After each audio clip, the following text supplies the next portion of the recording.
Still getting set up here.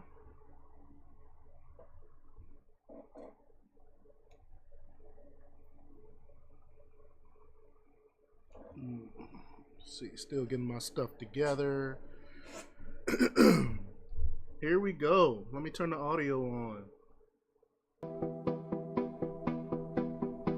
Live debate. Welcome, welcome, welcome, y'all. Thanks for joining me.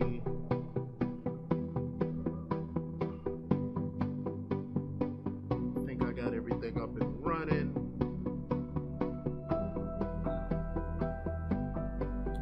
All right.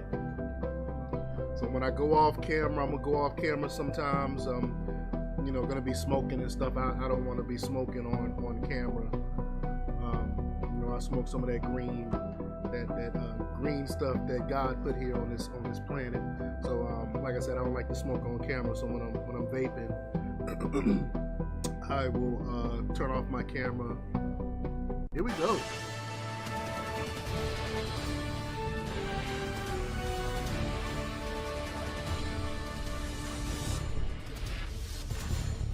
We're live from Georgia, a key battleground state in the race for the White House. In just moments, the current U.S. president will debate the former U.S. president as their party's presumptive nominees, a first in American history. We want to welcome our viewers in the United States and around the world to our studios in Atlanta. This is the CNN presidential debate. This debate is being produced by CNN and is coming to you live on CNN, CNN International, CNN.com, CNN Max, and CNN Espanol. This is a pivotal moment between President Joe Biden and former President Donald Trump in their rematch for the nation's highest office. Each will make his case to the American people with just over 4 months until Election Day. Good evening, I'm Dana Bash, anchor of CNN's Inside Politics and co-anchor of State of the Union. I'm Jake Tapper, anchor of CNN's The Lead and co-anchor of State of the Union. Dana and I will co-moderate this evening. Our job is to facilitate a debate between the two candidates tonight. We'll see. Before we introduce them, we want to share the rules of the debate with the audience at home. Former President Trump will be on the left side of the screen. President Biden will be appearing on the right. A coin toss determined their positions. Each candidate will have 2 minutes to answer a question and 1 minute each for responses and rebuttals. An additional minute for follow-up, clarification, or response is at the moderator's discretion.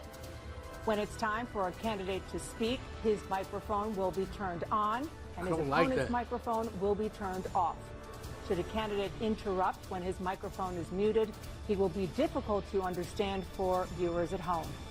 At the end of the debate, each candidate will get 2 minutes for closing statements. There is no studio audience tonight. Pre-written notes, props, or contact with campaign staff are not permitted during the debate. By accepting our invitation to debate, both candidates and their campaigns agreed to accept these rules. Now, please welcome the 46th President of the United States, Joe Biden. Let's see, is he jacked up on stuff? How are you?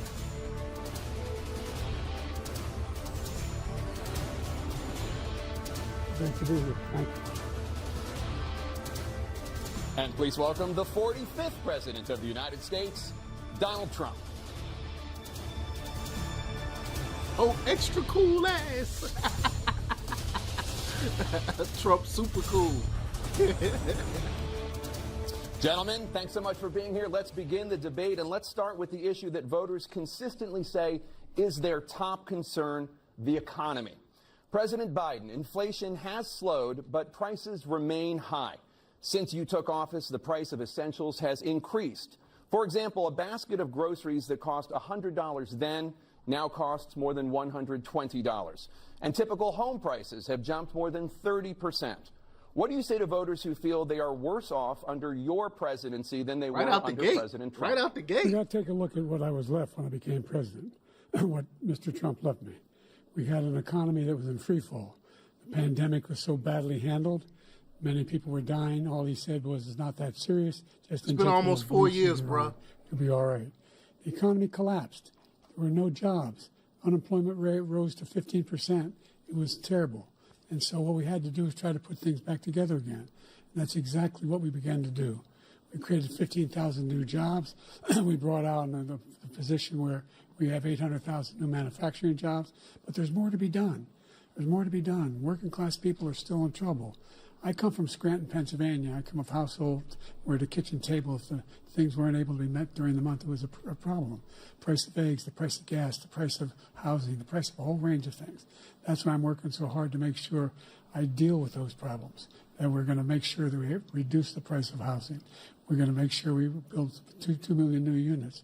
We're going to make sure we cap rents so corporate greed can't take over. The combination, what I was left with in corporate greed, is the reason why we're in this problem right now.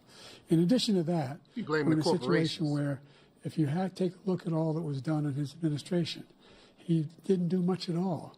By the time he left, things were in chaos, literally chaos. And so we put things back together. We created, I said, those jobs. We make sure we had a situation where we brought down the price of prescription drugs, which is a major issue for many people, to $15 for an insulin shot as opposed to $400. No senior has to pay more than $200 for any drug, all the drugs they can include beginning next year. And the situation is and we're going to make that available to everybody, to all Americans. So we're working to bring down the price around the kitchen table, and that's what we're going to get done. Bull crap. Thank you. President Trump? We have the greatest economy in the history of our country. We have never done so well. Everybody was amazed by it. Other countries were copying us. We got hit with COVID, and when we did, we spent the money necessary so we wouldn't end up in a Great Depression, the likes of which we had in 1929. By the time we finished, so we did a great job. We got a lot of credit for the economy, a lot of credit for the military, and no wars, and so many other things. Everything was rocking good. But the thing we never got the credit for, and we should have, is getting us out of that COVID mess. He created mandates that was a disaster for our country. But other than that, we had given them back a country where the stock market actually was higher than pre-COVID, and nobody thought that was even possible. The only jobs he created are for illegal immigrants and bounce-back jobs, a bounce back from the COVID. He has not done a good job. He's done a poor job, and inflation's killing our country. It is absolutely killing us. Thank you. President Biden? Well, look, the greatest economy in the world, he's the only one who thinks that, I think. I don't know anybody else who thinks he had the greatest economy in the world. And, you know, the fact of the matter is that we found ourselves in a situation where his economy, he rewarded the wealthy. He had the largest tax cut in American history, $2 trillion. He raised a deficit larger than any president has in any one term. He's the only president other than Herbert Hoover who's lost more jobs than he had when he began, since Herbert Hoover. The idea that he did something that was significant. And the military, you know, when he was president, they were still killing people in Afghanistan. He didn't do anything about that. When he was president, we were still finding ourselves in a position where... What about your withdrawal from Afghanistan? It was horrific. We were this safe country. The truth is, I'm the only president this century that doesn't have this decade, that doesn't have any troops dying anywhere in the world like he did. President Trump, I want to follow up if I can. Am I allowed to respond to him? Well, I'm going to ask you a follow-up. You can do whatever you want with the minute that we give you. I want to follow up. You want to impose a 10% tariff on all goods coming into the U.S. How will you ensure that that doesn't drive prices even higher? It's not going to drive them higher. It's just going to cost countries that have been ripping us off for years, like China and many others, in all fairness to China. It's going to just force them to pay us a lot of money, reduce our deficit tremendously, and give us a lot of power for other things. But he made a statement. The only thing he was right about is I gave you the largest tax cut in history. I also gave you the largest regulation cut in history. That's why we had all the jobs. And the jobs went down, and then they bounced back, and he's taking credit for bounce-back jobs. You can't do that. He also said he inherited 9% inflation. No, he inherited almost no inflation, and it stayed that way for 14 months. And then it blew up under his leadership because they spent money like a bunch of people that didn't know what they were doing. And I think inflation was 3%. It was probably the worst administration in history. There's never been. And as far as Afghanistan is concerned, I was getting out of Afghanistan, but we were getting out with dignity, with strength, with power. He got out. It was the most embarrassing day in the history of our country's life. President Trump, over the last 8 years, under both of your administrations, the national debt soared to record highs, And according to a new nonpartisan analysis, President Trump, your administration approved $8.4 trillion in new debt. Well, so far, President Biden, you've approved $4.3 trillion in new debt. So, former President Trump, many of the tax cuts that you signed into law are set to expire next year. You want to extend them and go even further, you say. Yes, with the U.S. facing trillion-dollar deficits and record debt, why should top earners and corporations pay even less in taxes than they do now? Because the tax cuts spurred the greatest economy that we've ever seen just prior to COVID. And even after COVID, it was so strong that we were able to get through COVID much better than just about any other country. But we spurred, that tax spurred. Now, when we cut the taxes, as an example, the corporate tax was cut down to 21% from 39%, plus beyond that. We took in more revenue with much less tax, and companies were bringing back trillions of dollars back into our country. The country was going like never before, and we were ready to start paying down debt. We were ready to start using the liquid gold right under our feet, the oil and gas right under our feet. We were going to have something that nobody else has had. We got hit with COVID. We did a lot to fix it. I gave him an unbelievable situation with all of the therapeutics and all of the things that we came up with. We gave him something great. Remember, more people died under his administration, even though we had largely fixed it. More people died under his administration than our administration, and we were right in the middle of it, something which a lot of people don't like to talk about. But he had far more people dying in his administration. We know he why. did the mandate, which is a disaster, mandating it. The vaccine went out. He did a mandate on the vaccine, which is the thing that people most objected to about the vaccine. And he did a very poor job, just a very poor job. And I will tell you, not only poor there, but throughout the entire world, we're no longer respected as a country. They don't respect our leadership. They don't respect the United States anymore. Look what happened with Saudi Arabia. We're like a third world nation. Between weaponization of his election, trying to go after his political opponent, all of the things he's done, we've become like a third world nation, and it's a shame. The damage he's done to our country. And I'd love to ask him, and will, why he allowed millions of people to come in here from prisons, jails, and mental institutions to come into our country and destroy our country. Yeah. President Trump, we will get to immigration later in this block. President Biden, I want to give you an opportunity to respond to this question about the national debt. He had the largest national debt of any president in a 4-year period, number one. Number two, that's actually true. That $2 trillion tax cut benefited the very wealthy. That's false. What I'm going to do is fix the tax system. For example, middle class. We have 1,000 trillionaires in America. I mean, billionaires in America. And what's happening? They're in a situation where they, in fact, pay 8.2% in taxes. If they just paid 24%, 25%, either one of those numbers, they'd raise $500 billion, I should say, in a 10-year period. We don't have a tax problem. Wipe out his debt. We'd be able to help make sure government all those spending things we need to do, child care, elder care, making sure that we continue to strengthen our health care system, making sure that we're able to make every single solitary person eligible for what I've been able to do with the with the COVID, with dealing with everything we have to do with, look.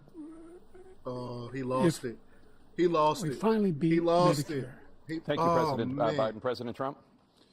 Well, he's right. He did beat Medicare. He beat it to death, and he's destroying Medicare because that's true. All of these people are coming in. They're putting them on Medicare. They're overwhelming the system. Social Security. They're going to destroy Social Security. This man is going to single-handedly destroy Social Security. These millions and millions of people coming in, they're trying to put them on Social Security. He will wipe out Social Security. He will wipe out Medicare. Yeah. So he was right in the way he finished that sentence. And it's a shame. What's happened to our country in the last 4 years is not to be believed. Foreign countries, I'm friends with a lot of people, they cannot believe what happened to the United States of America. We're no longer respected. They don't like us. We give them everything they want, and they think we're stupid. They think we're very stupid people. What we're doing for other countries, and they do nothing for us. What this man has done is absolutely that's true. criminal. They want to roll back the tax Thank cuts. you, President Trump. Dana? This is the first presidential Take more of our election money. Since the Supreme Court overturned Roe v. Wade.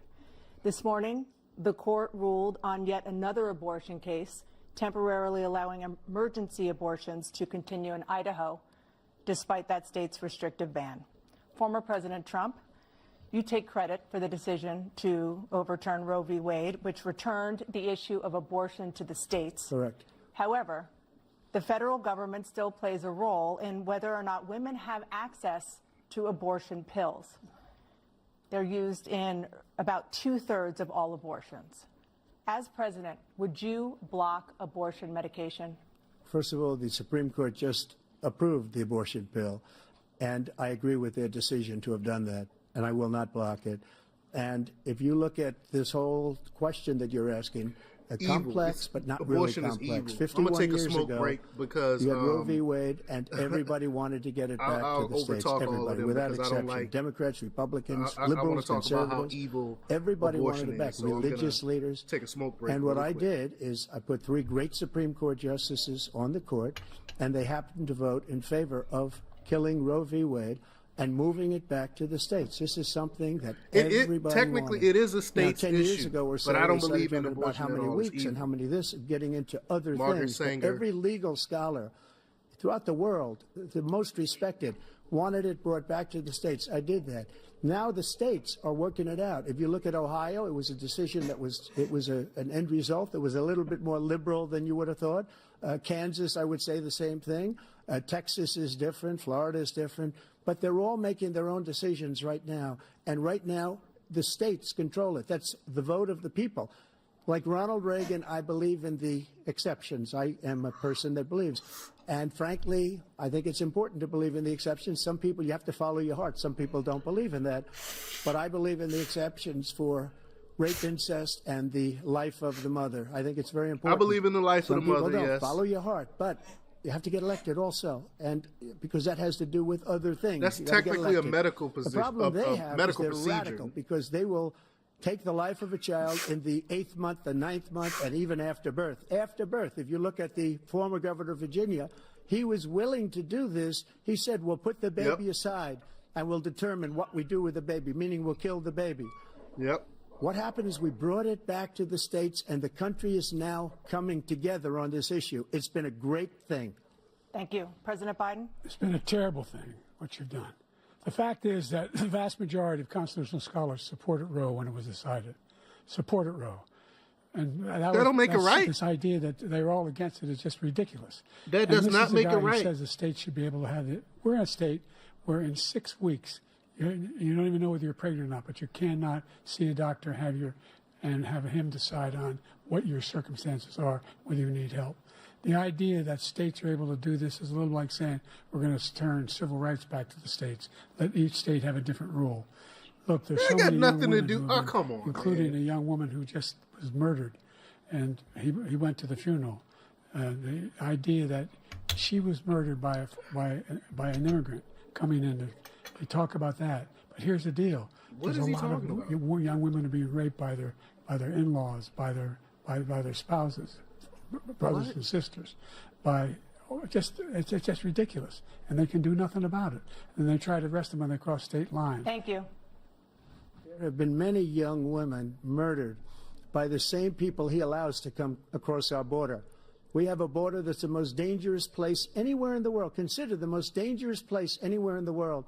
And he opened it up, and these killers are coming into our country, and they are raping and killing women. And it's a terrible thing. As far as the abortion is concerned, it is now back with the states. The states are voting. In many cases, it's frankly a very liberal decision. In many cases, it's the opposite. But they're voting, and it's bringing it back to the vote of the people, which is what everybody wanted, including the founders, if they knew about this issue, which, frankly, they didn't. But they would have. Everybody wanted it brought back. Ronald Reagan wanted it brought back. He wasn't able to get it. Everybody wanted it brought back, and many presidents had tried to get it back. I was the one to do it. And again, this gives it the vote of the people, and that's where they wanted it. Every legal scholar wanted it that way. Staying on the topic of abortion, President Biden, 7 states, I'll let you do that. This is the same topic. 7 states have no legal restrictions on how far into a pregnancy a woman can obtain an abortion. Look at his face. Do you support any like legal limits on how late a woman should be able Democrats to terminate believe pregnancy? the baby can be born. Roe v. Wade, which had 3 trimesters. The first time is between the woman and the doctor. Second time is between the doctor and an extreme situation. The third time is between the doctor, between the woman and the state. The idea that the politicians, that the founders wanted the politicians to be the ones making decisions about women's health is ridiculous. That's the last. No politician should be making that decision. A doctor should be making those decisions. That's how it should be run. That's what you're going to do. And if I'm elected, I'm going to restore Roe v. Wade. So that means he can take the life of the baby in the 9th month and even after birth, because some states, Democrat run, take it after birth. Again, the former governor of Virginia, put the baby down, then we decide what to do with it. So he's willing to, as we say, rip the baby out of the womb in the 9th month and kill the baby. Nobody wants that to happen, Democrat or Republican. Nobody wants it to happen. That is simply not true. The Roe v. Wade does not provide for that. That's not the circumstance. Only if a woman's life is in danger, she's going to die. That's the only circumstance in which that can happen. But we are not for late-term abortion, period. Period, period. Under Roe v. Wade, you have late-term abortion. You can do whatever you want, depending on the state. You can do whatever you want. We don't think that's a good thing. We think it's a radical thing. We think the Democrats are the radicals, not the Republicans. For 51 years, that was the law. 51 years, constitutional scholarship said it was the right way to go. 51 years, and it was taken away because this guy put very conservative members on the Supreme Court. He takes credit for taking it away. What's he going to do? What's he going to do, in fact, if the MAGA Republicans, he gets elected, and the MAGA Republicans control the Congress, and they pass a universal ban on abortion, period, across the board at 6 weeks or 7 or 8 or 10 weeks, something very, very conservative. Is he going to sign that bill? I'll veto it. He'll sign it. Thank you. Let's turn now to the issue of immigration and border security. President Biden, a record number of migrants have illegally crossed the southern border on your watch. Overwhelming border states and overburdening cities such as New York and Chicago, and in some cases causing real safety and security concerns. Given that, why should voters trust you to solve this crisis? Because we worked very hard to get a bipartisan agreement that not only changed all of that, it made sure that we are in a situation where you had no circumstance where they could come across the border with the number of border police there are now. We significantly increased the number of asylum officers. By the way, the Border Patrol endorsed my position. In addition to that, we found ourselves in a situation where when he was president, he was separating babies from their mothers, putting them in cages, making sure the families were separated. That's not the right way to go. What I've done since I've changed the law, what's happened? I've changed Remember the cages? Now you're in a situation turned out to be from where Obama. there are 40% fewer people coming across the border illegally. It's better than when he left so office. disingenuous. And I'm going to continue to move until we get the total ban. Those were Obama cages. The total initiative relative to what we can do with more Border Patrol and more asylum officers. President Trump? I really don't know what he said at the end of that sentence. I don't think he knows what he said either. Look, we had the safest border in the history of our country. All he had to do was leave it. All he had to do was leave it. He decided to open up our border, open up our Sorry, I country dropped to that late. people that are from prisons, people that are from mental institutions, insane asylum, terrorists. We have the largest number of terrorists coming into our country right now, all terrorists, all over the world, not just in South America, all over the world. They come from the Middle East, everywhere. All over the world, they're pouring in. And this guy just left it open. And he didn't need legislation because I didn't have legislation. I said, close the border. We had the safest border in history. In that final couple of months of my presidency, we had, according to Border Patrol, who is great, and by the way, who endorsed me for president, but I won't say that, but they endorsed me for president. I won't say that. Just speak to him. But look, we had the safest border in history. Now we have the worst border in history. There's never been anything like it. And people are dying all over the place, including the people that are coming up in caravans. Thank you, President Trump. President Biden? The only terrorist who's done anything crossing the border is one who came along and killed three, under his administration, killed an al-Qaeda person come in his administration, killed 3 American soldiers. That's the only terrorist that's there. I'm not saying that no terrorist ever got through, but the idea they're emptying their prisons, we're welcoming these people, it's simply not true. There's no data to support it. It is true. Once again, he's exaggerating. He's lying. Venezuela has opened up their prisons and staying sent on the them topic here. of immigration, you've said that you're going to carry out, quote, the largest domestic deportation operation in American history, unquote. Does that mean that you will deport every undocumented immigrant in America, including those who have jobs, including those those whose spouses are citizens, and including those who have lived here for decades? And if so, how will you do it? Just 1 second. He said we killed 3 people. The people we killed are al-Baghdadi and Soleimani, the 2 greatest terrorists, biggest terrorists anywhere in the world. And it had a huge impact on everything, not just border, on everything. He's the one that killed people with the bad water, including hundreds of thousands of people dying, and also killing our citizens when they come in. We are living right now in a rat's nest. They're killing our people in New York, in California, in every state in the union, because we don't have borders anymore. Every state is now a border. And because of these ridiculous, insane, and very stupid policies, people are coming in and they're killing our citizens at a level that we've never seen. We call it migrant crime.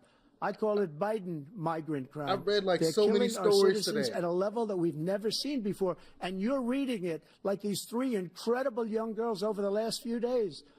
Yeah. One of them, I just spoke to the mother. I did a story today He on just it. had the funeral for this girl, 12 years old. This is horrible what's taken place. What's taken place in our country, we're literally an uncivilized country now. Yeah. He doesn't want it to be. He just doesn't We're know. a third world he country. opened the borders. Nobody's ever seen anything like. And we have to get a lot of these people out, and we have to get them out fast, because they're going to destroy our country. I'm all Just take for a it. look at where they're living. They're living I'm in all luxury hotels in New York City and other places. Get rid of Our them. veterans are on the street. They're dying because he doesn't care about our veterans. He doesn't care. He doesn't like the military at all, and he doesn't care about our veterans. Nobody been worse. I had the highest approval rating for veterans taking care of the VA. He has the worst. He's gotten rid of all the things that I approved, choice that I got through Congress, all of the different things I approved, they abandoned. We had by far the highest, and now it's down in less than half, because he's done all these great things that we did. And I think he did it just because I approved it, which is crazy. Out of spite. But he has Just killed 'cause- so many people at our border by Thank you, allowing President Trump. all of these people to come in. President And it's Biden. a very sad day in America. President Biden, you have the mic. Every single thing he said is a lie. Every single one. For example, veterans are a hell of a lot better off since I passed the PACT Act. 1 million of them now have insurance, and their families have it. Their families have it because what happened, whether it was Agent Orange or burn pits, they're all being covered now. And he opposed, his group opposed that. We're also in a situation where Stop the there's cap. great respect for veterans. My son spent a year in Iraq, living right next to one of those burn pits, came back with stage 4 glioblastoma. I was recently in France for D-Day, and I spoke all about those heroes that died. I went to the World War II cemetery, World War I cemetery he refused to go to. He was standing with his 4-star general, and he told me, he said, I don't want to go in there because they're a bunch of losers and suckers. My son was not a loser. Stop the cap. You're the sucker. You're the loser. President Trump? First of all, that was a made-up quote, suckers and losers. They made it up. It was in a third-rate magazine that's failing, like many of these magazines. He made that up. He put it in commercials. We've notified him. We had 19 people that said I didn't say it. And think of this.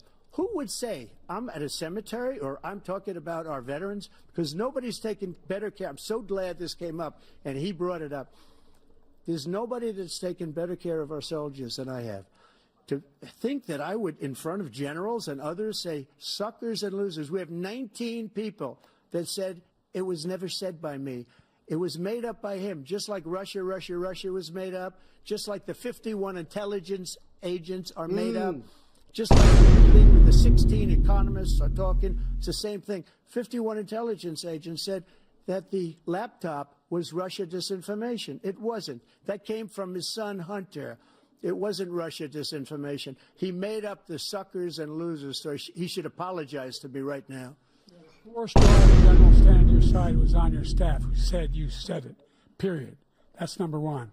And number two, the idea that I have to apologize to you for anything along the line. We've done more for veterans than any president has in American history. History. And they now are in their family. The only sacred obligation we have as a country. I'm a veteran. I is haven't to received care for our anything from the veterans when Biden they come home administration. and their families, and equip them when they go to war. That's what we're doing. That's what the VA is doing now. Won't give them They're doing raises, more for veterans but than they ever sending before money in to our history. Ukraine. All right, thank you so much. Democrats said no Top to of the foreign military policy, raises. I want to begin with Russia's war But yet sending money against to Ukraine. which Make is that now make in sense. its third year. Former President Trump, Russian President Vladimir Putin says he'll only end this war if Russia keeps the Ukrainian territory it has already claimed and Ukraine abandons its bid to join NATO. Are Putin's terms acceptable to you?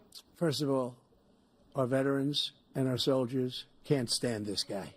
They can't stand him. They think he's the worst commander-in-chief, if that's what you call him, that we've ever had. They can't stand him. So let's get that straight. And they like me more than just about any of them. And that's based on every single bit of information. As far as Russia and Ukraine, if we had a real president, a president that knew, that was respected by Putin, he would have never invaded Ukraine. A lot of people are dead right now, much more than people know. You know, they talk about numbers. You can double those numbers, maybe triple those numbers. He did nothing to stop it. In fact, I think he encouraged Russia from going in. I'll tell you what happened. He was so bad with Afghanistan. It was such a horrible embarrassment, most embarrassing moment in the history of our country, that when Putin watched that and he saw the incompetence, that he should have fired those generals, like I fired the one that you mentioned, and so he's got no love lost. But he should have fired those generals. No general got fired for the most embarrassing moment in the history of our country, Afghanistan, where we left billions of dollars of equipment behind. We lost 13 beautiful soldiers, and 38 soldiers were obliterated. And by the way, we left people behind, too. We left American citizens behind. Yeah, left them behind. When Putin saw that, he said, you know what? I think we're going to go in and maybe take this was his dream. I talked to him about it, his dream. The difference is he never would have invaded Ukraine. Never. Just like Israel would have never been invaded in a million years by Hamas. You know why? Because Iran was broke with me. I wouldn't let anybody do business with them. They ran out of money. They were broke. They had no money for Hamas. They had no money for anything. No money for terror. That's why you had no terror at all during my administration. This place, the whole world is blowing up under him. He's not wrong. Never heard so much malarkey in my whole life. Look, the fact of the matter is that we're in a situation where, let's take the last point first. Iran attacked American troops, caused brain damage for a number of these troops, and he did nothing about it. Recently, not when he was president. They attacked. He said they're just having headaches. That's all it is. He didn't do a thing when the attack took place, number one. Number two, we got over 100,000 Americans and others out of Afghanistan during that airlift. Number three, we found ourselves in a situation where, if you take a look at what Trump did in Ukraine, this guy told Trump, do whatever you want, and do whatever you want. And that's exactly what Trump did. What? To Putin, encourage him, do whatever you want. And he went in. And listen to what he said when he went in. He was going to take Kyiv in 5 days, remember? Because it's part of the old Soviet Union. That's what he wanted to reestablish. Kyiv, and he in fact didn't do it at all. He wasn't able to get it done, and they've lost thousands and thousands of troops, 500,000 troops. Ukraine is getting ass. I never said that. Talking about? For 1 minute, I just want to go back to my original question, which is, are Putin's terms acceptable to you? Keeping the territory in Ukraine? Acceptable. No, they're not acceptable. But look, this is a war that never should have started. If we had a leader in this war, he led everybody along. He's given $200 billion now or more to Ukraine. He's given $200 billion. That's a lot of money. I don't think there's ever been anything like it. Every time that Zelensky comes to this country, he walks away with $60 billion. He's the greatest salesman ever. And I'm not knocking him. I'm not knocking anything. I'm only saying the money that we're spending on this war, and we shouldn't be spending, it should have never happened. I will have that war settled between Putin and Zelensky as president-elect before I take office on January 20th. I'll have that war settled. People being killed so needlessly, so stupidly, and I will get it settled, and I'll get it settled fast before I take office. President Biden, you have a minute. The fact is that Putin is a war criminal. He's killed thousands and thousands of people, and he has made one thing clear. He wants to reestablish what was part of the Soviet Empire. I'm going to be honest. Not just a piece. I'm no Putin fan, but everything Putin has done, he's done by the book. You think literally, by the book. He followed it to a T so they can't call him a war criminal. What do you think so that's actually factually not countries? True. And so if you want a war, you ought to find out what he's going to do, because Putin if actually does it by the book. He says and walks away. By the way, All that money we give Ukraine are from weapons we make here in the United States. We give them the weapons, not the money at this point. And our NATO allies have produced as much funding for Ukraine as we have. That's why we're strong. Thank you. Moving on to the Middle East. In October, Hamas attacked Israel, killing more than 1,000 people and taking hundreds of hostages. Among those held and thought to still be alive are 5 Americans. Israel's response has killed thousands of Palestinians and created a humanitarian crisis in Gaza. President Biden, you've put forward a proposal to resolve this conflict, but so far Hamas has not released the remaining hostages, and Israel is continuing its military offensive in Gaza. So what additional leverage will you use to get Hamas and Israel to end the war? You have 2 minutes. Number one, everyone from the United Nations Security Council straight through to the G7 to the Israelis and Netanyahu himself have endorsed the plan I put forward, which has 3 stages to it. The first stage is trade the hostages for a ceasefire. Second phase is a ceasefire with additional conditions. The third phase is the end of the war. The only one who wants the war to continue is Hamas. Number one. They're the only ones standing out. We're still pushing hard to get them to accept. In the meantime, what's happened?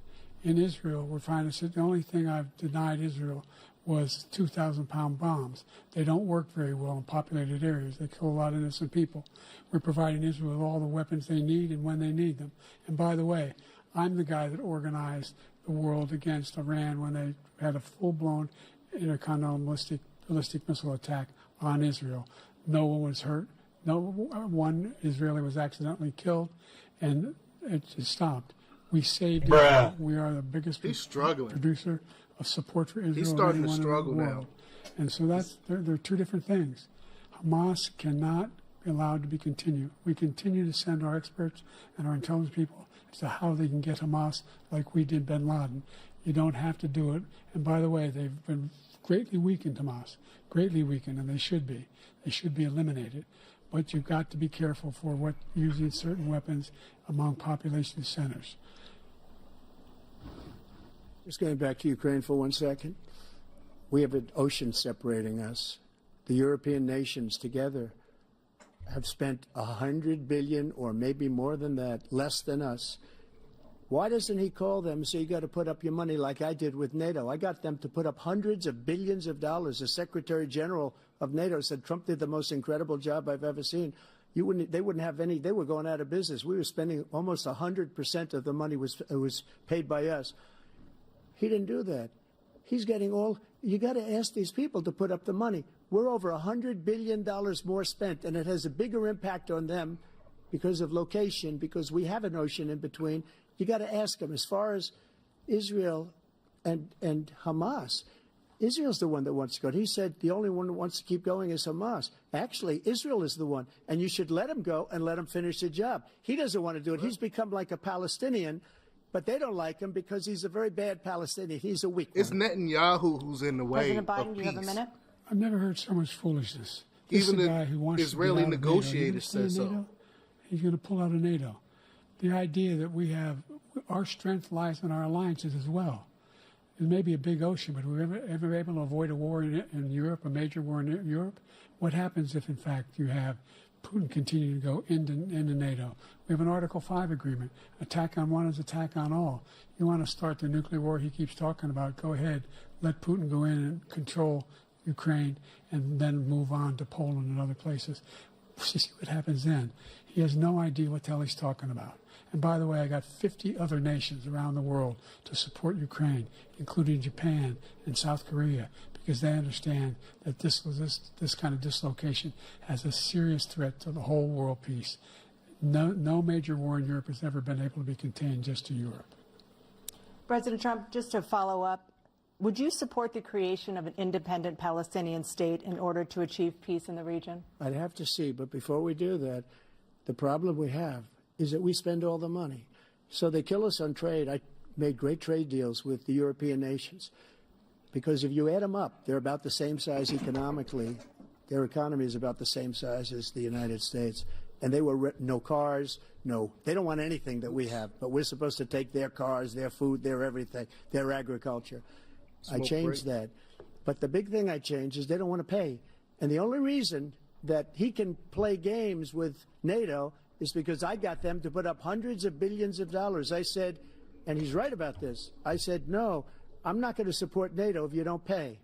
They asked me that question, would you guard us against Russia, at a very secret meeting of the 28 states at that time, nations at that time. And they said, no, if you don't pay, I won't do that. And you know what happened?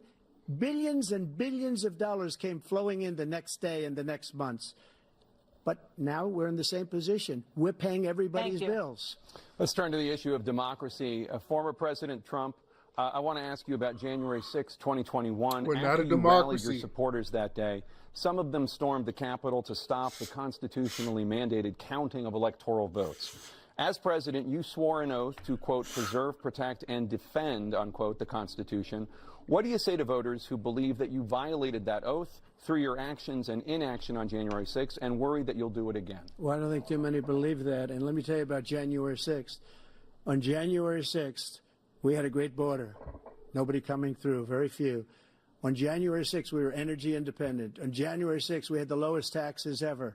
We had the lowest regulations ever. On January 6th, we were respected all over the world. All over the world, we were respected. And then he comes in, and we're now laughed at. We're like a bunch of stupid people. What happened to the United States' reputation under this man's leadership is horrible, including weaponization, which I'm sure at some point you'll be talking about, where he goes after his political opponent because he can't beat him fair and square. You have 80 seconds left. My question was, what do you say to those voters who believe that you violated your constitutional oath through your actions and inaction on January 6, 2021, and worry that you'll do it again? Well, I didn't say that to anybody. I said peacefully and patriotically. And Nancy Pelosi, if you just watched the news from 2 days ago, on tape to her daughter, who's a documentary filmmaker, they say, but she's saying, oh, no, it's my responsibility. I was responsible for this. Because I offered her 10,000 soldiers or National Guard, and she turned them down. And the mayor in writing, by the way, the mayor, in writing, turned it down, the mayor of D.C. They turned it down. I offered 10,000 because I could see, I had virtually nothing to do. They asked me to go make a speech. I could see what was happening. Everybody was saying they're going to be there on January 6th. They're going to be there. And I said, you know what? There's a lot of people coming. You could feel it. You could feel it, too, and you could feel it. And everybody I said, they ought to have some National Guard or whatever. And I offered it to her. And she now admits that she turned it down. On record. And it was the same day she was, I don't know, she can't be very happy with her daughter because it made her into a liar. She said, I take full responsibility for January 6th. President Biden? Look, he encouraged those folks to go up on Capitol Hill, number one. I sat in the dining room off the Oval Office. He Stop the cap. 3 hours watching, begging, being begged by his vice president and a number of his colleagues on the Republican side as well to do something, to call for a stop, to end it. Instead, they talked about these people being patriots and great patrons of America. Stop the cap. He says he'll now forgive them for what they've done. They've been convicted. He says he wants to commute their sentences and say that no. But he went to every single court in the nation. I don't know how many cases, scores of cases, including the Supreme Court, and they said, no, this guy is responsible for doing what was done. He did do a damn thing. Stop the cap. And these people should be in jail, and they should be the ones who are being held accountable. And he wants to let them all out. And now he says if he loses again, such a whiner that he is, that it could be a bloodbath. Thank you, President Biden. President Trump? Bruh. What they've done to some people that are so innocent, you ought to be ashamed of yourself. What you have done, how you've destroyed the lives of so many people. When they ripped down Portland, when they ripped down many other cities, you go to Minnesota, Minneapolis, what they've done there with the fires all over the city. If I didn't bring in the National Guard, that city would have been destroyed. When you look at all of they took over big chunks of Seattle. I was all set to bring in the National Guard. They heard that. They saw them coming, and they left immediately. What he said about this whole subject is so off. Peacefully patriotic. One other thing. The unselect committee, which is basically two horrible Republicans that are all gone now, out of office, and Democrats, all Democrats. They destroyed and deleted all of the information they found because they found out we were right. We were right. And they deleted and destroyed all of the information. Why did they delete They should go to jail for that. If a Republican did that, they'd go to jail. Thank you, President Trump. President Biden, I want to give you a minute. The only person on this stage is a convicted felon is the man I'm looking at right now. We knew he was going to say that. The fact of the matter is, what he's telling you is simply not true. The fact is that there was no effort on his part to stop what was going on up in Capitol Hill. And all those people, every one of those who were convicted, turned over desks, turned them over statues. The idea that those people are patriots? Come on. When I asked him the first two debates we had, first time around, I said, will you denounce the Proud Boys? He said, no, I'll tell them to stand by. The idea he's refusing, will you denounce Stop the cap. guys? Will you denounce the people we're talking about now? Will you denounce the people who attacked that Capitol? What are you going to do? I'm going to give you a minute, President Trump, for a follow-up question I have. After a jury convicted you of 34 felonies last month, you said if reelected, you would, quote, have every right to go after, unquote, your political opponents. You just talked about members of the Select Committee on January 6th going to jail. Your main political opponent is standing on stage with you tonight. Can you clarify exactly what it means about you feeling you have every right to go after your political opponents? Well, I said my retribution is going to be success. We're going to make this country successful again, because right now it's a failing nation. My retribution is going to be success. But when he talks about a convicted felon, his son is a convicted felon at a very high level. His son is convicted, going to be convicted probably numerous other times. Should have been convicted before, but his Justice Department let the statute of limitations lapse on the most important things. But he could be a convicted felon as soon as he gets out of office. Joe could be a convicted felon with all of the things that he's done. He's done horrible things. All of the death caused at the border. Telling the Ukrainian people they sent the president, want $1 billion. They sent the president to go after this. Otherwise, you're not getting $1 billion. If I ever said that, that's quid pro quo. That we're not going to do anything. We're not going to give you $1 billion unless you change your prosecutor. Have your son. This man is a criminal. This man, you're lucky. You're lucky. I did nothing wrong. We'd have a system that was rigged and disgusting. I did nothing wrong. Thank you, President Trump. President Biden, you have said, I'm coming right to you, sir. You want to respond? Go ahead. I'll give you a minute to respond.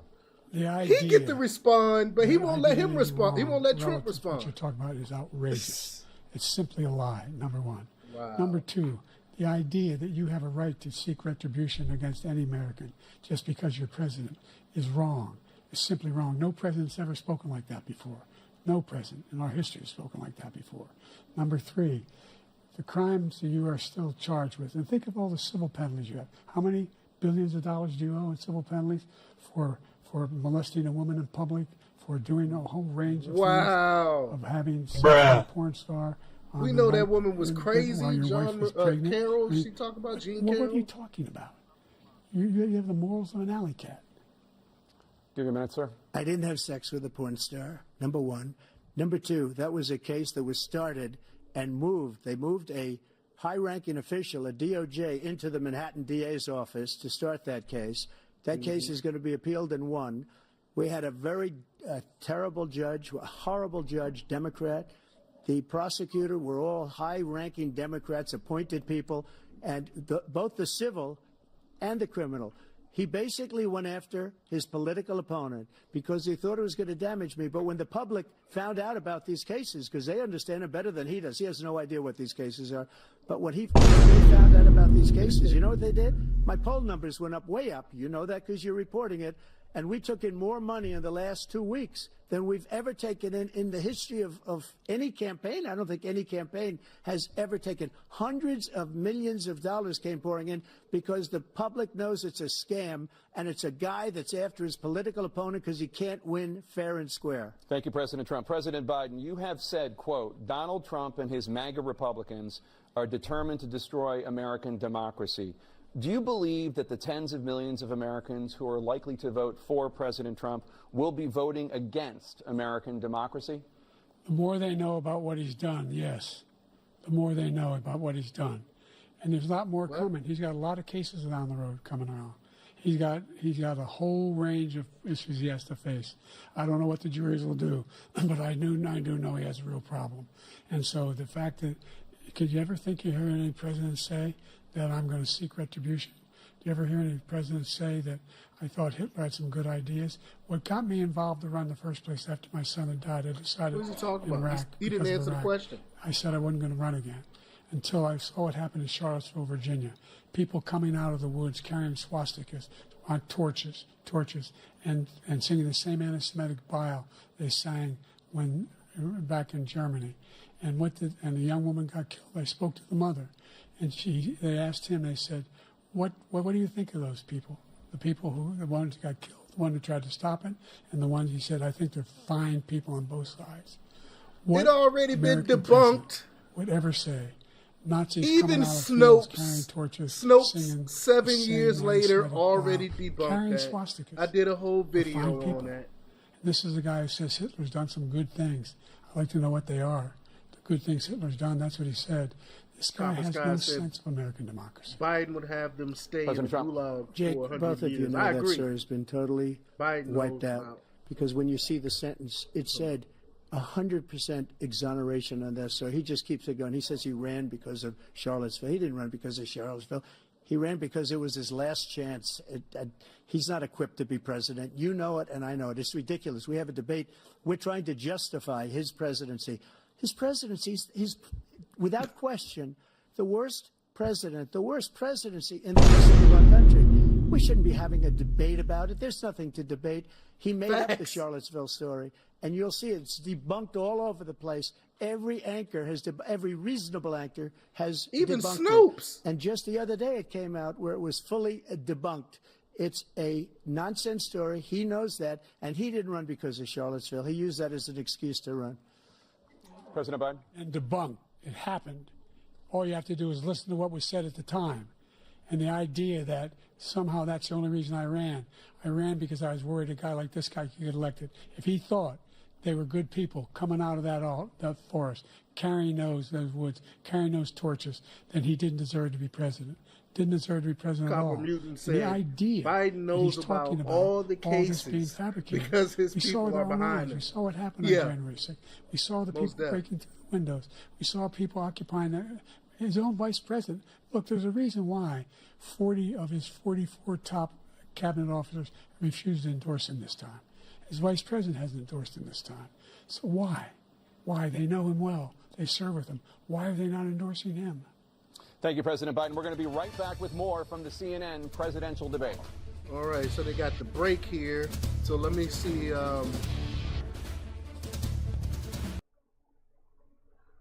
So during the break, let's see what some people are saying over the good old interweb. Let's see here. Let's see what Twitter has to say. Well, first we'll check my normal news. Then we'll see what Twitter has to say. Let me stop. Stop that. Okay. All right. We're gonna look here on the right, but 1 second here. Let me move the debate thing over here so I see when they start back up. Okay. All right, so the Gateway Pundit, let's see some of their takes. They show Trump campaign fact checks Biden real time. Here are the details. I'm not gonna there's a video. I'm not gonna play that right now. Well, you know what? Hold on. Yeah, I'm not gonna play that right now. Biden at debate. We finally beat Medicare. What? Yeah, that's what I said. What is he talking about? Oh no, Joe Biden's drug cocktail starts wearing off. That must have might been when I noticed it too. I was like, uh-oh. He's starting to look a little lost. Good thing the break came. He's gonna go shoot up some more, whatever they giving him. It said what Biden claims young women are are being sexually assaulted by their in-laws and sisters during the debate. Yeah, I heard that, but I didn't even comment on that. I mean, he's messing up. Biden glitches out, stops making sense. He's completely lost. And then you see, I love when Trump called him out and was like, I don't even know what he said at the end. In fact, I don't even think he knows what he said. Like, yeah. Trump off the chain. He was off the chain for that one. Let's see what else we got. Said, wow, what happened to Joe Biden's voice? Old Joe sounds like death. Says he created 58,000 jobs. I didn't even catch that part. 58,000? I didn't even catch that part. Victor reacts. They want them. Okay. Let's see what else is going on. Let's see what Twitter, good old X, has to say about the debate.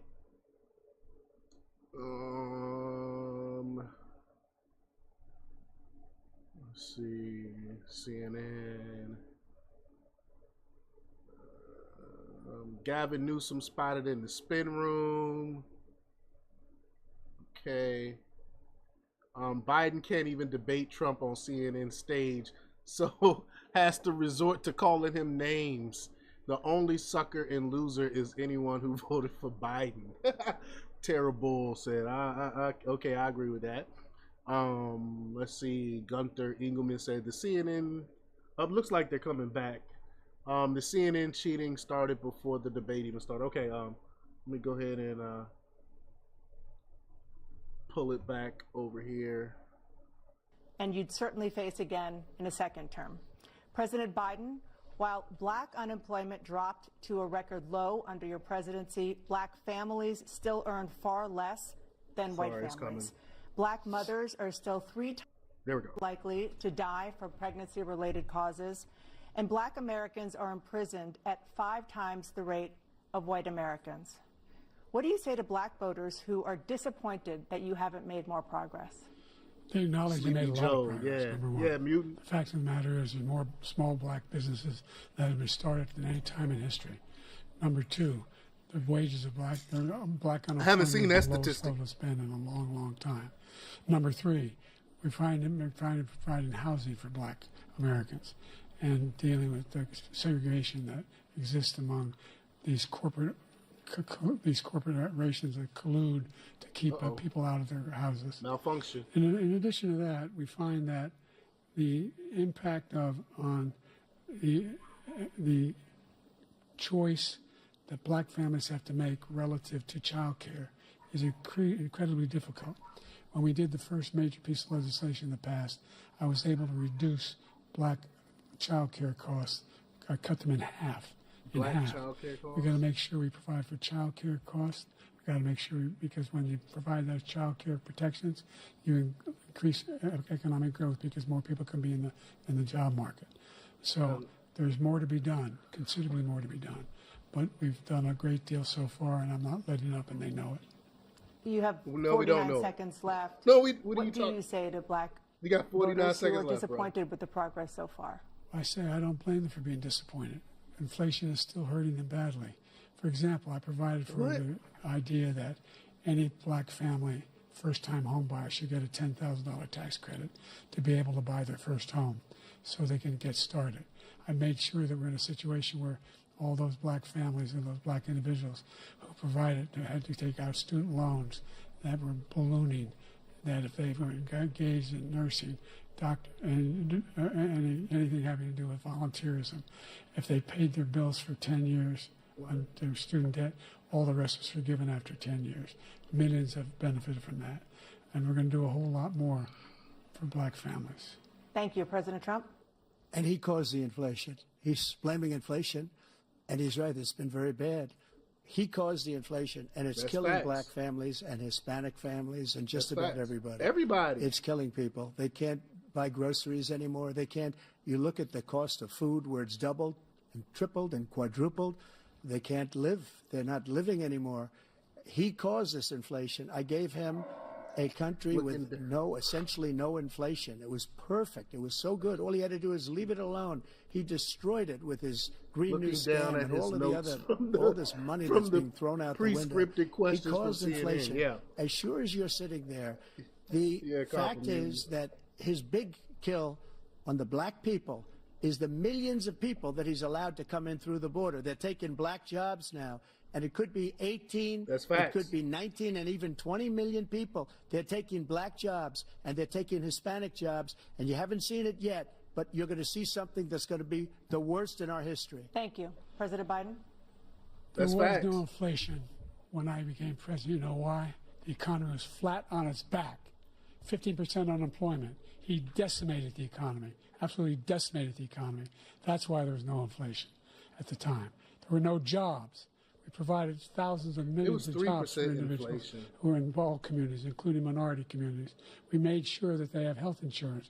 We have covered, if the ACA has increased, I made sure that they're $8,000 per person in a family to get written off for health care. But this guy wants to eliminate that. They tried 50 times. He wants to get rid of the ACA again, and they're going to try again if they win.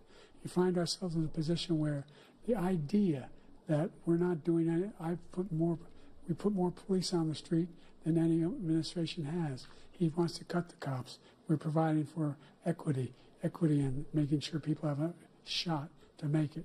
There's a lot going on, but in inflation, he caused it by his tremendous malfeasance in the way he handled the pandemic. Thank you. Another persistent challenge is the climate crisis. 2023 was the hottest year in recorded history, and communities across the country are confronting the devastating effects of extreme heat, intensifying wildfires, stronger hurricanes, and rising sea levels. Former President Trump, you've Stop the cap. Climate initiatives, but will you take any action as president to slow the climate crisis? Well, let me just go back to what he said about the police, how close the police are to him. Almost every police group in the nation from every state is supporting Donald J. Trump. Almost every police group. And what he's done to the black population is horrible, including the fact that for 10 years he called them super predators. We can't, in the 1990s, we can't forget that. Super predators was his name. Don't make that face like you forgot what you called us super predators, bro. And they've taken great offense at it, and now they see it happening. But when they see what they did for criminal justice reform and for the historically black colleges and universities, where I funded them and got them all funded, and the opportunity zones with Tim, as you know, Tim Scott was incredible. He did a great job, great senator from South Carolina. He came to me with the idea, and it was a great idea. It's one of the most successful economic development acts ever in the country, opportunity zones. And the biggest beneficiary are blacks. And that's why we have the best numbers with them in maybe ever. They're saying ever. I read this morning where ever, the best numbers. He's lost much of the black population because he's done a horrible job for black people. He's also done a horrible job for Hispanics. But wait till you see these millions of people pouring into our country, and they're going to take the jobs, and it's already started, and you haven't seen anything yet. It's a disaster. 38 seconds left. President Trump, will you take any action as president to slow the climate crisis? So I want absolutely immaculate clean water, and I want absolutely clean air, and we had it. We had H2O. We had the best numbers ever, and we were using all forms of energy, all forms, everything. Yeah. And yet, during my 4 years, I had the best environmental numbers ever. We could do and nuclear. My top environmental people gave me that statistic just before I walked on the stage, actually. I don't know where the hell he's been. The idea that anything he said is true. I've passed the most extensive climate change legislation in history. We find ourselves, and by the way, black colleges. I came up with $15 billion for HBCUs, historic black universities and colleges, because they don't have those. They don't have the kind of contributors that they have to build these laboratories and the like. Any black student is capable in college of doing what any white student can do. They just don't have the money, but now they'll be able to get those jobs in high tech. We're in a situation where the idea that he is claiming to have done something that had the cleanest water, he hadn't done a damn thing for the environment. He climate the Paris crisis, climate accord. I immediately joined we it. need to pay more Because tax. if we reach 1.5 degrees Celsius at any one point, there's no way back. We better pay the only more existential tax. Yep. threat to humanity is climate change. That's what they say. And he didn't do a damn thing about it. He must undo all that I've done. The Paris Accord was going to cost us $1 trillion, and China nothing, and Russia nothing, and India nothing. It was a ripoff of the United States. And I ended it because I didn't want to waste that money because they treat us horribly. We were the only ones. It was costing us money. Nobody else was paying into it. And it was a disaster. But everything that he said just now, I'll give you an example. I heard him say before insulin. I'm the one that got the insulin down for the seniors. I took care of the seniors. What he's doing is destroying all of our medical programs because the migrants coming in, they want everybody. And look, I have the biggest heart on the stage. I guarantee you that. And I want to take care of people. But we're destroying our country. They're taking over our schools, our hospitals, and they're going to be taking over Social Security. He is destroying Social Security, Medicare, and Medicaid. The idea is that we, in fact, we were the only ones of consequence who were not members of the Paris Accord. How can we do anything? We're not able to, the United States can't get its under control. One of the largest polluters in the world, number one. We're making significant progress. By 2035, we will have cut pollution in half. We have made significant progress, and we're continuing to make progress. We set up a climate corps for thousands of young people who will learn how to deal with climate, just like the Peace Corps. And we're moving in directions that are going to significantly change the elements of cause of pollution. But the idea that he claims that he has the biggest heart up here and he's really concerned about pollution and about climate, I've not seen any indication of that. And by the way, with regard to prescription drugs, one company agreed that they would reduce the price to $35, which I was calling for, one, voluntarily. I made sure every company in the world, every pharmaceutical company, cannot have to pay. Thank you. And by the way, so every day, millions of Americans struggle just to make ends meet. For many older Americans, Social Security provides a critical lifeline. President Biden, if nothing is done to Social Security, seniors will see their benefits cut in just over 10 years. Will you name tonight one specific step that you're willing to take to keep Social Security solvent? yes, make the very wealthy begin to pay their fair share. Right now, everybody making under $170,000 pays 6% of their income, of their paycheck, every single time they get a paycheck from the time the first one they get when they're 18 years old. The idea that they're going to, I'm been proposing that everybody, they pay, the millionaires pay 1%. So no one I would not raise the cost of Social Security for anybody under $400,000. After that, I began to make the wealthy begin to pay their fair share by increasing from 1% beyond to be able to guarantee the program for life. So you still have 82 seconds left. Are there any other measures that you think that would be able to help keep Social Security solvent, or is that one enough? Well, no, that one enough. That's the answer to everything. Tax. The biggest thing will tax, do tax is the defeat rich, this man tax the middle because class, he wants to get rid of Social Security. He thinks there's plenty to cut in Social Security. He's wanting to cut Social Security and Medicare. Nobody ever talk and if you about look at cutting the Social program Security put or forward by Medicaid. the House Medicare. Republican caucus. I've that he's never had heard anyone ever supports talk about is in fact cutting it. want to cut it as well. Where The did they get idea that talking point we from? don't need to protect our seniors is ridiculous. And by the way, the American public has greater health care coverage today than ever before. And on the ACA, as I said, you're in a circumstance where 400,000 insurance people, is bullcrap. 40 million people would not have insurance because they have a pre-existing condition. Only thing that allows them to have that insurance is the fact that they, in fact, are part of the ACA. And by the way, the other thing is, we're in a situation where we talk about education for black communities. I've raised the amount of money for Pell Grants by another $8,000. So anybody making under $70,000 a year is going to be able to get $15,000 toward their tuition. He just doesn't know what he's talking about. Thank you, President Biden. President Trump. So I've dealt with politicians all my life. I've been on this side of the equation for the last 8 years. I've never seen anybody lie like this guy. He lies. I've never seen it. He can look you in the face. About so many other things too. And we mentioned the laptop. We mentioned Russia, Russia, Russia, Ukraine, Ukraine, Ukraine. Everything he does is a lie. It's misinformation and disinformation. The losers and suckers story that he made up is a total lie on the military. It's a disgrace.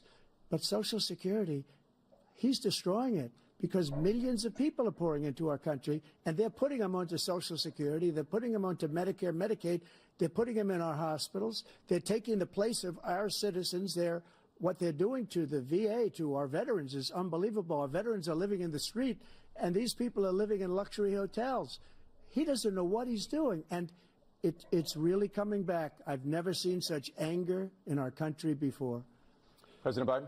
The idea that veterans are not being taken care of, I told you before. And by the way, when I said suckers and losers, he acknowledged after that he fired that general.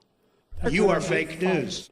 Because he's the one that acknowledged that that's what he said. He was the one standing with Trump when he said it, number one. Number two, the idea that we're going to be in a situation where all these millions and millions, the way he talks about it, illegal aliens are coming into the country and taking away our jobs. There's a reason why we have the fastest growing economy in the world, the reason why we have the most successful economy in the world. We're doing better than any other nation in the world. And by the way, those 15 Nobel laureates he talked about being phony, those 15 Nobel laureates, economists, they all said that if Trump is reelected, we're likely to have a recession and inflation is going to increasingly go up. And by the way, worst president in history. You are fake news. 159 presidential scholars voted him the worst president in the history of the United States of America.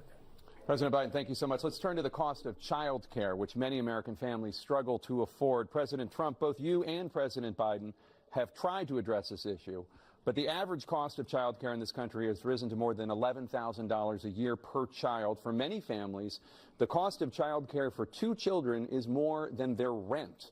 In your second term, what would you do to make child care more affordable?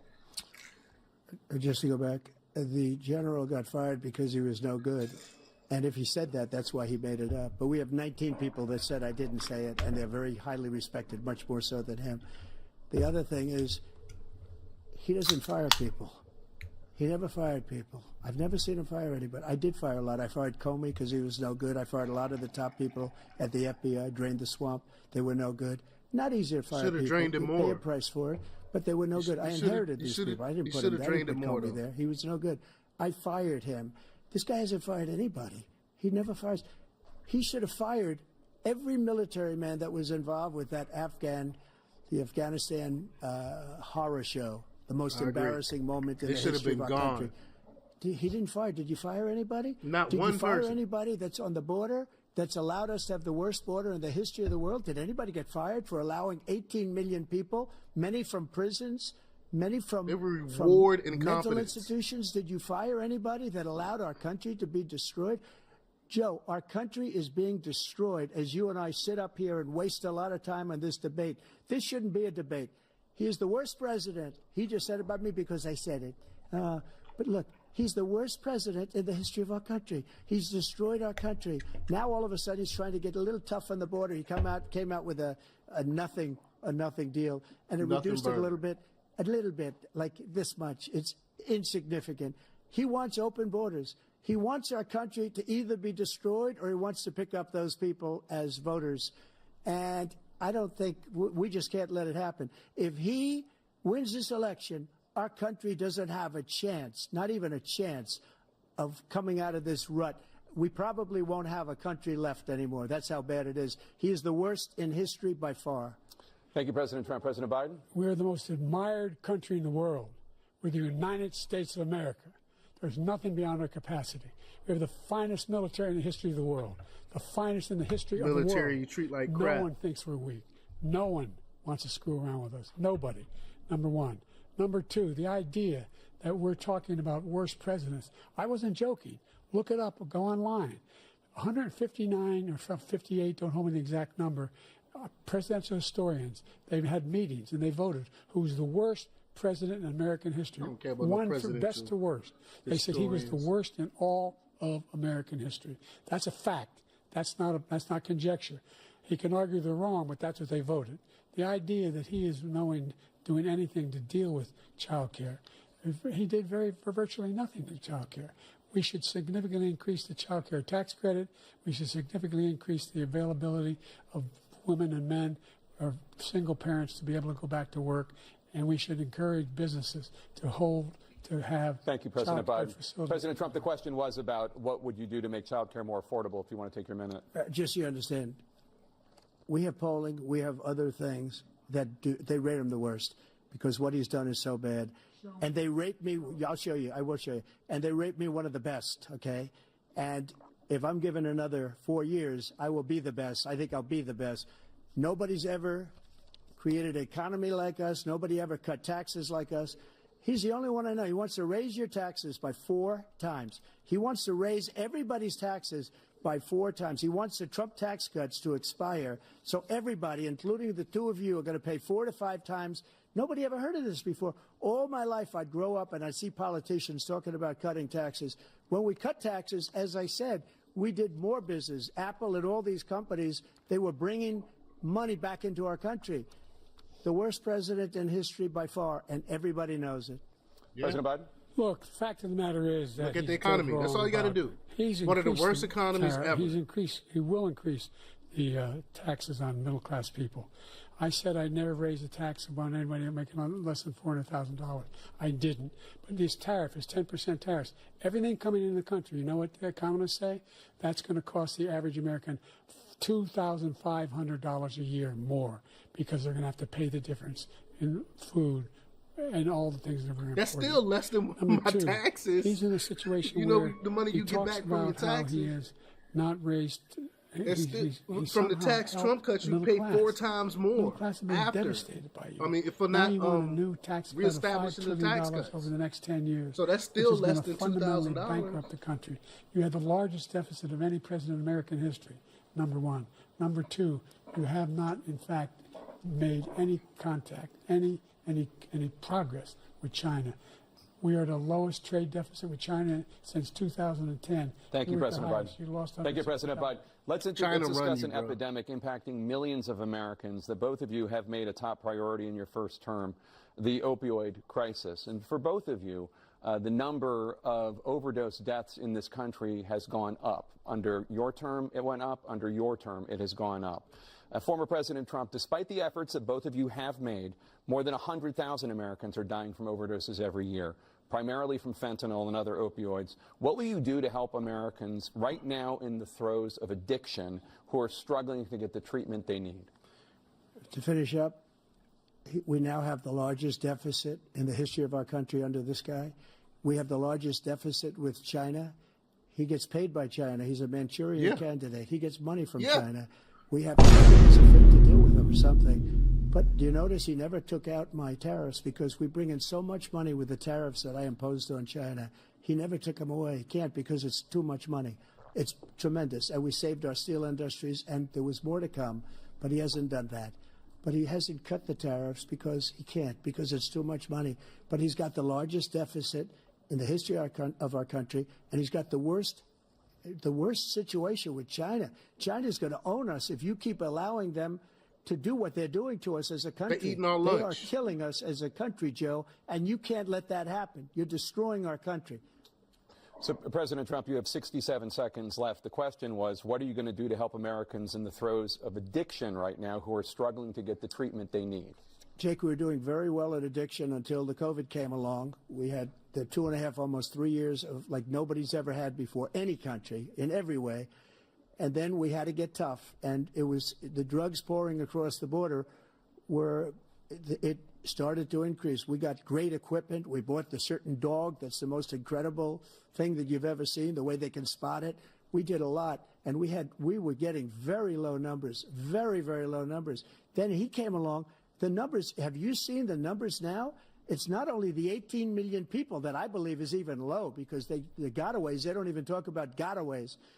But the numbers of the amount of drugs and human trafficking in women coming across our border, the worst thing I've ever seen, at numbers that nobody's ever seen under him because the border's so bad. But the number of drugs coming across our border now is the largest we've ever had by far. President Trump, thank you. President Biden? Fentanyl and the byproducts of fentanyl went down for a while. And I wanted to make sure we use the machinery that can detect fentanyl, these big machines that roll over everything that comes across the border. And it costs a lot of money.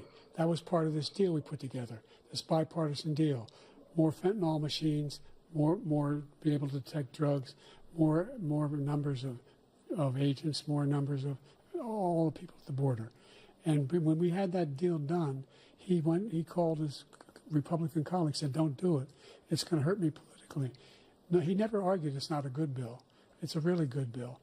We need those machines. No, he said it's a terrible bill. He did machines. argue that. And we're coming down very hard in every country in Asia in terms of precursors for fentanyl, and Mexico is working with us to make sure they don't have the technology to be able to put it together. That's what we have to do. We need Stop the cap. machines. Thank you, President Biden. President Trump, and again, the question is about Americans in the throes of addiction right now struggling to get the treatment they need. Well, this does pertain to it. He ended remain in Mexico. He ended catch and release. I made it catch and release in Mexico, not catch and release here. We had so many things that we had done, hard negotiations with Mexico, and I got it all for nothing. It's just like when you have a hostage. We always pay $6 billion for a hostage. Every time we say it's a hostage. Now we have a hostage, a Wall Street Journal reporter, I think a good guy, and he's over there because Putin is laughing at this guy, probably asking for billions of dollars for the reporter. I will have him out very quickly as soon as I take office. Before I take office, I said by literally as soon as I win the election, I will have that reporter out. He should have had him out a long time ago, but Putin's probably asking for billions and billions of dollars because this guy pays it every time. We had 2 cases where we paid $6 billion for 5 people. I got 58 people out, and I paid essentially nothing. Thank you, President Trump. Dana? Let's turn to concerns that voters have about each of you. President Biden, you would be 86 at the end of your 2nd term. How do you address concerns about your capability to handle the toughest job in the world well into your 80s? Well, first of all, I spent half my career being criticized being the youngest person in politics. I was the 2nd youngest person ever elected to the United States Senate, and now I'm the oldest. This guy's 3 years younger and a lot less competent. I think that just look at the record. Look at what I've done. Look how I've turned around the horrible situation he left me. As I said, 15 million new jobs, 800,000 manufacturing jobs, more investment in America, over billions of dollars in private investment in enterprises that we are growing. By the way, we brought an awful lot of people. Well, the whole idea of computer chips. We used to have 40% of the market. We invented those chips, and we lost it because he was sending people to find the cheapest jobs overseas and to bring home a product. So I went to South Korea. I convinced Samsung to invest billions of dollars here in the United States. And guess what? Those fabs, they call to build these chips, those fabs pay over $100,000. You don't need a college degree for them. And there's billions, about $40 billion already being invested and being built right now in the United States, creating significant jobs for Americans from all over the world. President Biden, you have 40 seconds left. Would you like to add anything? Yeah, I would. The idea that somehow we are this failing country. I never heard a president talk like this before. We're the envy of the world. Name me a single major country president who wouldn't trade places with the United States of America for all our problems and all our opportunities. It's the worst economy ever. We're the most progressive country in the world in getting things done.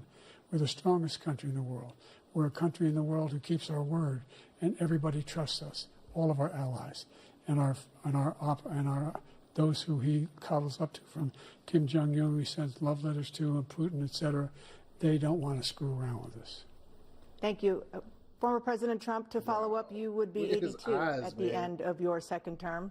What do you say to voters who have concerns about your capabilities to serve? Well, I took 2 tests, cognitive tests. I aced them, both of them, as you know. We made it public. He took none. I'd like to see him take one, just one, a real easy one. Like go through the first 5 questions. He couldn't do it. But I took 2 cognitive tests. I took physical exams every year. And, you know, we knock on wood wherever we may have wood, that I'm in very good health. I just won 2 club championships, not even senior, 2 regular club championships. To do that, you have to be quite smart, and you have to be able to hit the ball a long way. And I do it. He doesn't do it. He can't hit the ball 50 yards. He challenged me to a golf match. He can't hit a ball 50 yards.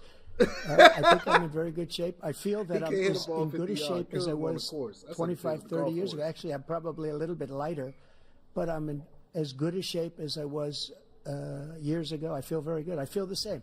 But I was willing to take a cognitive test. And you know what? If I didn't do well, I aced him. Dr. Ronnie Jackson, who's a great guy when he was White House doctor. And then I took another one, a similar one. And one of them said they've never seen anybody ace him. Thank you. President Biden? You can see he is 6'5" and only 223 pounds, or 235 pounds. Well, you said 6'4", 200. Well, anyway, that's what anyway, just take a look at what he says he is and take a look at what he is. Look, I'd be happy to have a driving contest with him. I got my handicap, which when I was vice president, down to a 6. But by the way, I told you before, I'm happy to play golf if you carry your own bag. You see Trump face. Think you can do it? That's the biggest lie. He's a 6 handicap of all. I was an 8 handicap. Yeah. 8. Never. But I had, you know how many? I've seen you swing. I know you swing. He says 6 and Let's he says not act like children. President Trump, we're going to 21 turn Let's not act like children. You are to a a child. specific concern that voters have about you. Will you pledge tonight that once all legal challenges have been exhausted, that you will accept the results of this election, regardless of who wins, and you will say right now that political violence in any form is unacceptable? Well, I shouldn't have to say that, but of course I believe that. It's totally unacceptable. And if you would see my statements that I made on Twitter at the time, and also my statement that I made in the Rose Garden, you would say it's one of the strongest statements you've ever seen. In addition to the speech I made in front of, I believe, the largest crowd I've ever spoken to, and I will tell you, nobody ever talks about that. They talk about a relatively small number of people that went to the Capitol, and in many cases were ushered in by the police. And as Nancy Pelosi said, it was her responsibility, not mine. She said that loud and clear. But the answer is, if the election is fair, free, and I want that more than anybody. And I'll tell you something. I wish he was a great president, because I wouldn't be here right now. I'd be at one of my many places enjoying myself. I wouldn't be under indictment because I wouldn't have been his political opponent, because he indicted me because I was his opponent. I wish he was a great president. I would rather have that. I wouldn't be here. I don't mind being here. But the only reason I'm here is he's so bad as a president that I'm going to make America great again. We're going to make America great again. We're a failing nation right now. We're a seriously failing nation. And we're a failing nation because of him. His policies are so bad. His military policies are insane. They're insane. These are wars that will never end with him. He will drive us into World War III, and we're closer to World War III than anybody can imagine. We are very, very close to World War III, and he's driving us there. And Kim Jong-un and President Xi of China, Kim Jong-un of North Korea, all of these, Putin, they don't respect him. They don't fear him. They have nothing going with this gentleman, and he's going to drive us into World War III. I agree. You want a World War III, let him follow and win, and let Putin say, do what you want, NATO. Just do what you want. There's a thing called Article 5. Why does attack his eyes on one look is like attack that? on all. Required response. The idea. I can't think of a single major leader in the world That's so creepy. who wouldn't trade places with the job I've done and what they've done. Because we are a powerful nation. We have wonderful people. It's because of the people, not me. It's because of the American people. They're capable of anything, and they step up when they're needed. And right now, we're needed. We're needed to protect the world because our own safety is at stake. And again, you want to have a war, just let Putin go ahead and take Kyiv, make sure they move on, see what happens in Poland, Hungary, and other places along that border. Then you have a war. He's definitely hopped President up. Trump, as I come back to you for a follow-up, with those eyes. the question was, will you accept the results of this election, regardless of who wins? Just to finish what he said, if I might, Russia, they took a lot of land from Bush. They took a lot of land from Obama and Biden.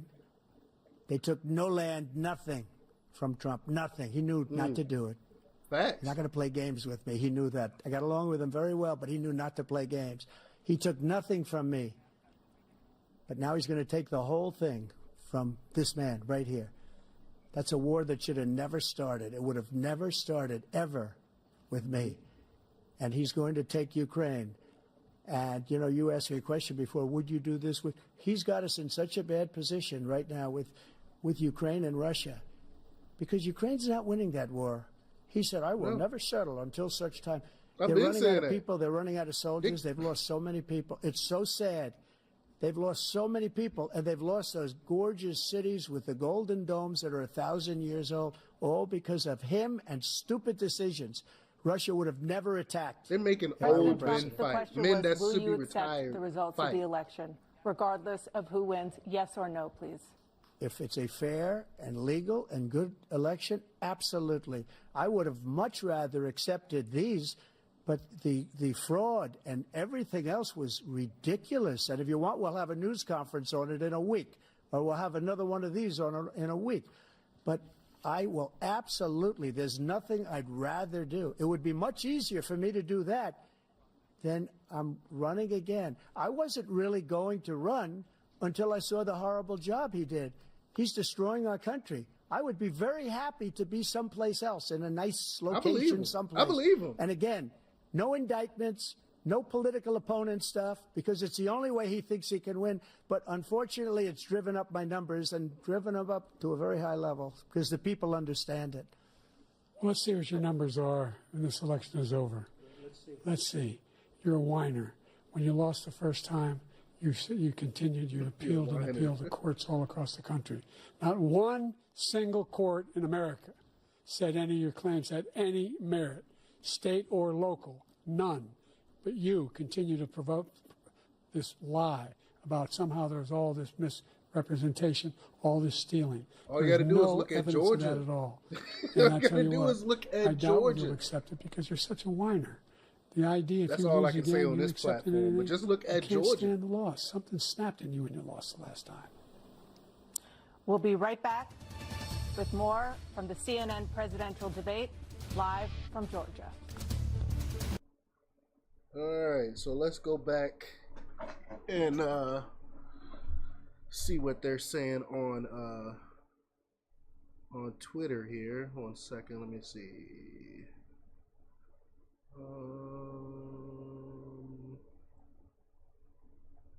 Stop presenting. Go back here. Okay, and CNN. Oops.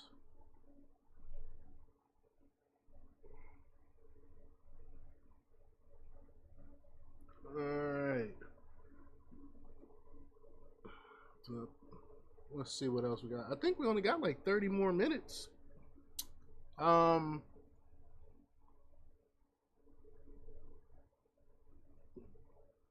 Let's see what we got here. President Trump at CNN.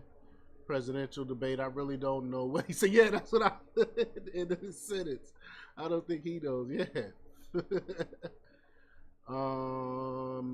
Pay close attention to Joe Biden's words in this clip.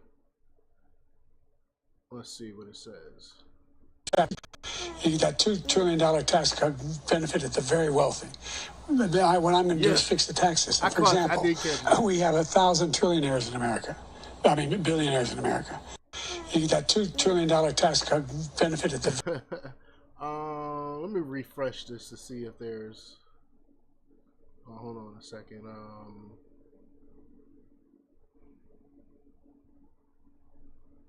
Let's see. Let's refresh this to see if there's anything new. CNN, latest. Okay. Trump was asked 3 times if he will accept the results. Oh, here we go.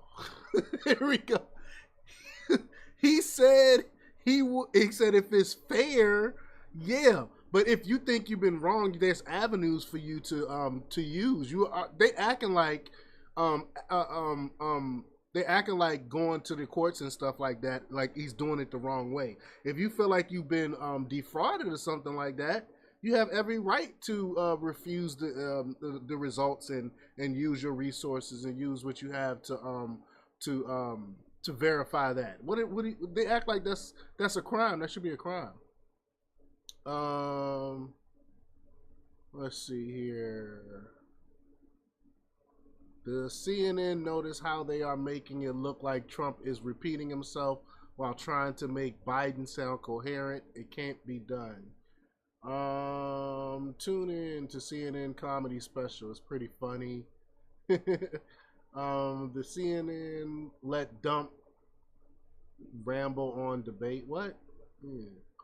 Ha ha ha. Now comes the CNN hate.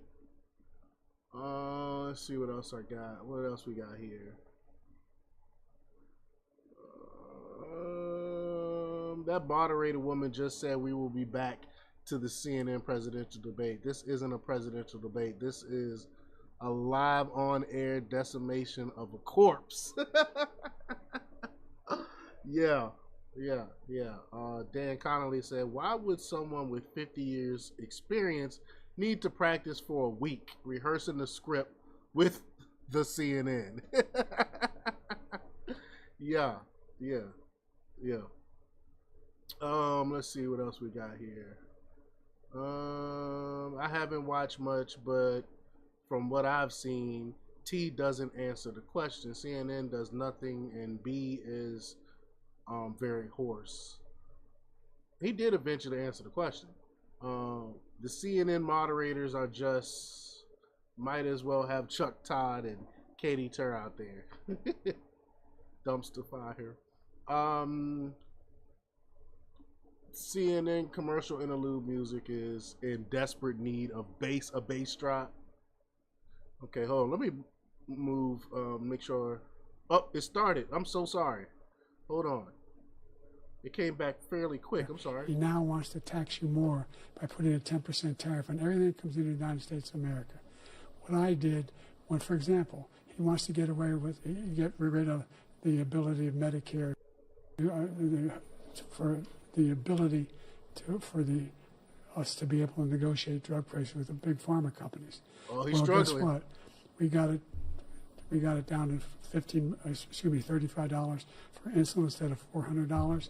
No more than $2,000 for every senior, no matter how much prescription they need. You know what that did? That reduced the federal debt by $160 billion over 10 years because the government doesn't have to pay the exorbitant prices. I'm going to make that available to every senior all along, it's happening now, and everybody in America. He wants to get rid of that. I'm going to make sure that we have child care. We're going to significantly increase the credit people have for child care. I'm going to make sure we do something about what we're doing on lead pipes and all the things that are causing health problems for people across the country. We're going to continue to fight to bring down inflation and give people a break. Thank you, President Biden. President Trump, you now have 2 minutes for your closing statement. Like so many politicians, this man is just a complainer. He said, we want to do this, we want to do that, we want to get rid of this tax, that tax. But he doesn't do anything. All he does is make our country unsafe by allowing millions and millions of people to pour in. Our military doesn't respect him. We look like fools in Afghanistan. We didn't stop Israel. It was such a horrible thing that would have never happened. It should have never happened. Iran was broke. Anybody that did business with Iran, including China, they couldn't do business with the United States. They all passed. Iran was broke. They had no money for Hamas or Hezbollah, for terror, no money whatsoever. Again, Ukraine should have never happened. He talks about all this stuff, but he didn't do it. For 3.5 years, we're living in hell. We have the Palestinians and we have everybody else rioting all over the place. You talk about Charlottesville. This is 100 times Charlottesville, 1,000 times. The whole country is exploding because of you, because they don't respect you, and they have to respect their president, and they don't respect you throughout the world. What we did was incredible. We rebuilt the military. We got the largest tax cut in history, the largest regulation cut in history. The reason he's got jobs is because I cut the regulations that gave jobs, but he's putting a lot of those regulations back on. All of the things that we've done, nobody's never seen anything like. Even from a medical standpoint, right to try, where we can try space-age materials instead of going to Asia or going to Europe and trying to get when you're terminally ill. Now you can go and you can get something. You sign a document. They've been trying to get it for 42 years. But you know what we did for the military was incredible. Choice for our soldiers, where our soldiers, instead of waiting for 3 months to see a doctor, can go out and get themselves fixed up and readied up and take care of themselves, and they're living. And that's why I had the highest approval rating in the history of the VA. So all of these things, we're in a failing nation, but it's not going to be failing anymore. We're going to make it great again. Thank you, former President Trump, President Biden. Stay with us because we have full analysis of this debate. Anderson Cooper and Aaron Burnett starts now on CNN. All right. So there y'all have it. I'm not going to watch CNN and that bullcrap fest. But that was a very interesting debate. Biden was definitely hopped up on something, and there's been a few times where he stumbled and bumbled, but he lasted a lot. He lasted better than what I thought he did. So I'll give credit when credit is due. And CNN, they didn't do a terrible job at moderating either. So I'll give credit for them for their moderation. They were respectful. They let them get their stuff off and rebuttals and all that other good stuff. So I thought CNN would do a worse job. I think Trump handled himself very well, especially when you're dealing with Biden and his lies and stuff like that. But I think Trump's rebuttals and Trump statements was mostly accurate. So all in all, I think it was a fairly decent debate. I don't know what Democrats are going to do with Biden. I mean, 'cause this is going to be a long, arduous